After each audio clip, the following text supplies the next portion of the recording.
Good afternoon. Today I had the opportunity to visit the National Safety Council's opioid memorial on the Ellipse. It's a moving experience. President Trump and the First Lady encourage you all to visit the memorial before it leaves Washington, D.C. on April 18th.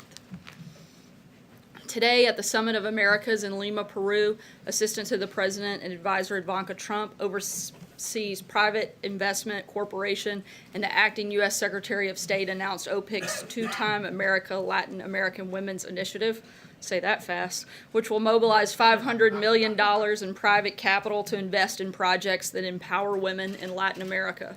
This new initiative will break down barriers that limit women's full participation in the economy and reaffirms the Trump administration's commitment to empowering women in Latin America and around the globe.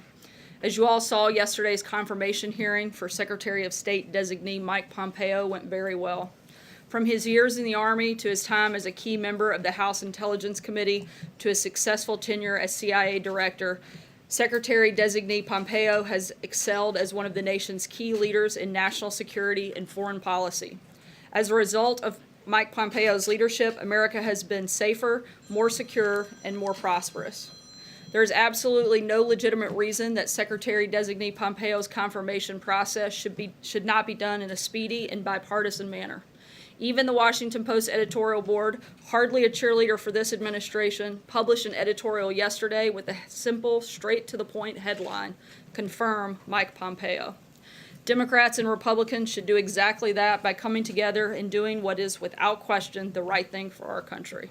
And with that, I will take your questions. Cecilia. Thank you, Sarah. The president came out swinging today, calling James Comey a liar, a leaker, a slime ball. Is he worried about what he's saying?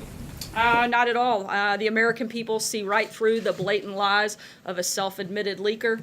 This is nothing more than a poorly executed PR stunt by Comey to desperately rehabilitate his tattered reputation and enrich his own bank account by peddling a book that belongs in the bargain bin of the fiction section instead of being remembered as a dedicated servant in the pursuit of justice. Like so many of his other colleagues at the FBI, Comey will be forever known as a disgraced partisan hack that broke his sacred trust with the President of the United States, the dedicated agents of the FBI, and the American people he vowed to faithfully serve. One of the President's greatest achievements will go down as firing Director James Comey. On another topic, quickly, if I may, the Deputy Attorney General was here yesterday. Is the President going to fire Rod Rosenstein? I don't have any announcements at this time. The President's voiced some frustrations, but beyond that, I don't have anything to add. John? Sarah, the President a short time ago issued a pardon to Scooter Libby, the former Vice President's Chief of Staff. There are many people who believe that Scooter Libby was the victim of a special counsel investigation run amok. The recent statements that we have heard from the White House would seem to indicate that you feel much the same thing about the Mueller investigation. Was the President sending some sort of signal to the Mueller investigation or about the Mueller investigation by pardoning Scooter Libby? Not at all. One thing has nothing to do with the other, and every case should be reviewed on their own merits. Pardoning Libby was the right thing to do after the principal witness recanted her testimony. The D.C. Court of Appeals panel unanimously voted to restore Mr. Libby's bar membership after being presented credible evidence in support of his version of events, and it appears that key prosecution witness, Judith Miller, changed her recollection of the events in question. In the statement, the pardoning statement today, the President acknowledges he doesn't know Scooter Libby. What was it that convinced him that Scooter Libby deserved a pardon? The President thought it was the right thing to do. Justin? Thanks, Sarah. I had two things I wanted to ask about. The first, the President at the beginning of the week said he expected a decision. Sorry, can you speak up a little? Sure. The President at the beginning of the week said he expected a decision within 24 to 48 hours on Syria. On Tuesday, he said a decision would probably come that night. But here we are on Friday, and in a statement last night, you said that no final decision had been reached. So I'm wondering if you could walk through why the President hasn't met his own timeline there, and specifically, if it had anything to do with the sort of Syrian troop movement that we saw after his tweet on Wednesday, sort of threatening a missile strike. No, we're continuing to have ongoing conversations with our partners and allies. The president spoke with President Macron of France again earlier today.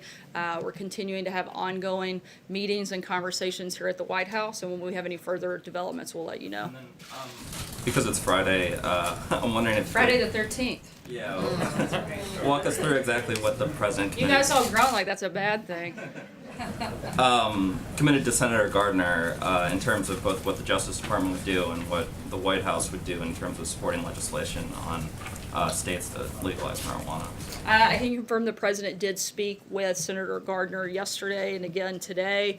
We're always consulting Congress about issues including states' rights, of which the president is a firm believer, and the statement that the senator put out earlier today is accurate. Steve. He's spoken to President Macron. How big a coalition does he have for this expected action in Syria? Again, I can't talk about anything that may or may not happen, but I can tell you that the president and a number of individuals within his administration have spoken to a number of our partners and allies at various levels across the world. Is he satisfied now that Syria was responsible for the chemical weapons attack? Yes, we're again confident that both Syria had responsibility in this chemical weapons attack, but we also hold Russia responsible for their failure to stop chemical weapons attacks from taking place. Josh. It was reported today that Michael Cohen, the president's personal attorney, helped negotiate a $1.6 million settlement to a Playboy Playmate. It also emerged today that Michael Cohen is under criminal investigation by the Southern District of New York. Is the president still associated with Michael Cohen? Is he continue to consider Michael Cohen someone he holds in confidence? I know that the president has worked with him as a personal attorney. Beyond that, I don't have anything else to add about the About these relationship. developments? Would the president like to say anything about them? Look, the president's been clear that he has a deep concern about the direction the special counsel has taken. The investigation started as Russia collusion, of which there was none. The president has spoken on this topic at length, and I'd refer you back to those comments. What about Michael Cohen's actions, though? Does the president have any concern with those? Again, I would refer you to Michael Cohen's personal attorney. That simply reports right now, but I can't get anything beyond that. Jill? A follow-up on that and then another topic. Is Cohen still the president's personal attorney? I'm not sure, Jill. I'd have to check. I wanted to ask. I only looks speak like- about White House staff.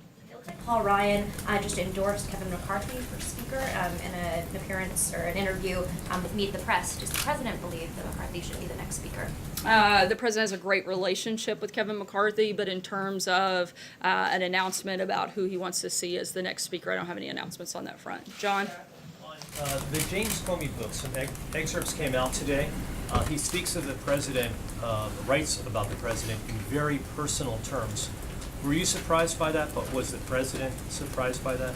I don't think we're surprised by the fact that James Comey continues to spread false information. The guy's known to be a liar and a leaker, and so there's not a lot about James Comey that we would find to be very surprising. Steve? Just really quickly on the pardon that came out today for Speaker Libby, the president so far in his time in office has issued 3 presidential pardons. One of those was to Joe Arpaio. Is there a commonality in terms of what the president looks for when he pardons individuals? Again, every case should be reviewed on their own merits, and that's what the president has done in each of those. Steve? Sarah, I'm wondering if the administration has reacted with any message to Moscow after officials there today said that the chemical attack in Duma was faked and staged with Britain's direct involvement. Certainly, our intelligence tells us otherwise. I can't go beyond that, but again, we have a very high confidence that Syria was responsible, and once again, Russia's failure to stop them and their continued disaction on this front has been part of the problem. April. Sarah, what part does the president bringing Russia into the Syria equation now cause for the delay in the strike timeline? Again, we are continuing to have ongoing conversations with partners and allies, assess the information, and once a decision's made, we'll let you know. Dave?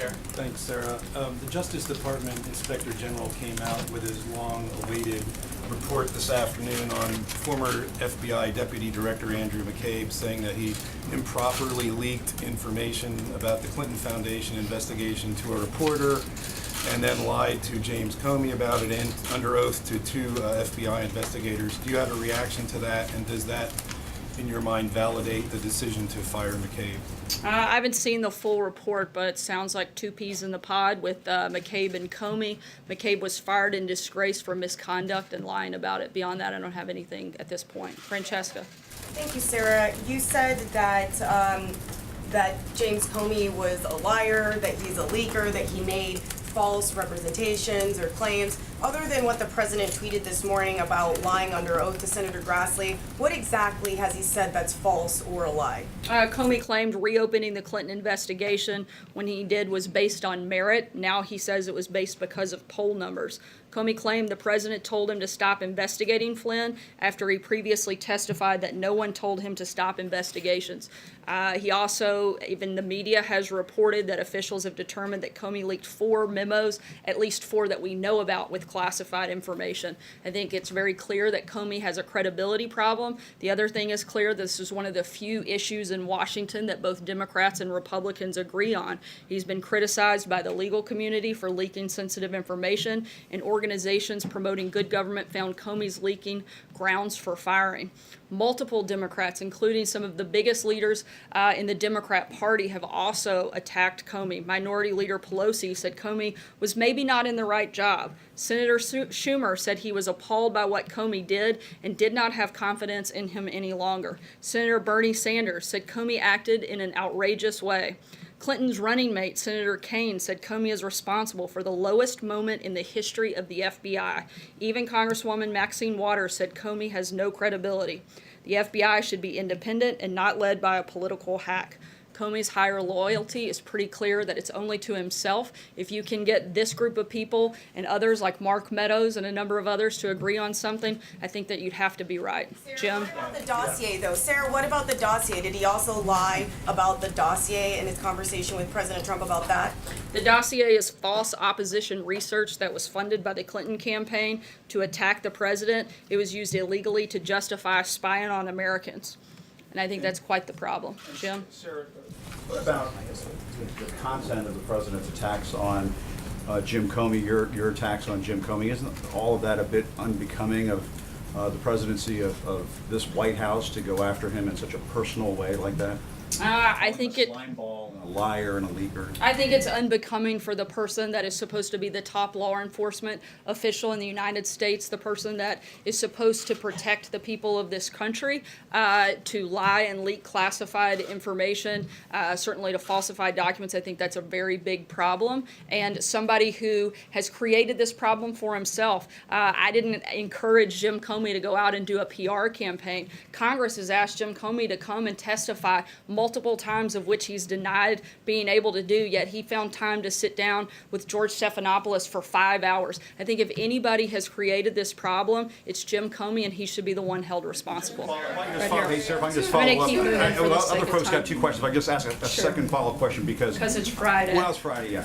And you've probably And you'd probably get really upset, and I don't need that if I did. Not at all, not at all. No, but you've probably seen this tweet. It was a tweet that you posted before the election in 2016 when you're attacking FBI agents because you're under criminal investigation, you're losing. Yeah. What do you make of that now? I mean, isn't The that... rank and file FBI are some of the greatest people in this country.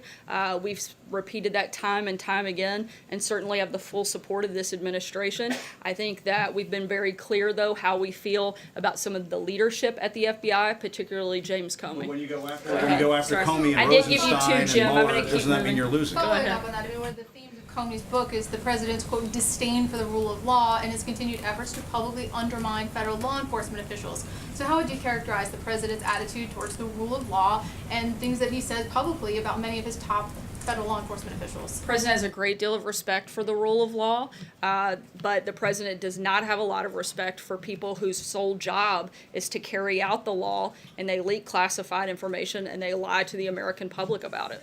Charlie? Leakers, it's his own attorney you, general, Sarah. it's his own deputy attorney general, it's special counsel, it's the FBI, it's judges who make decisions that he doesn't like. I'm sorry, I'm not. What was There's the a question? whole list of the sort of federal law enforcement officials that he has undermined. It's not just people who have proven to leak information. The president hasn't undermined them.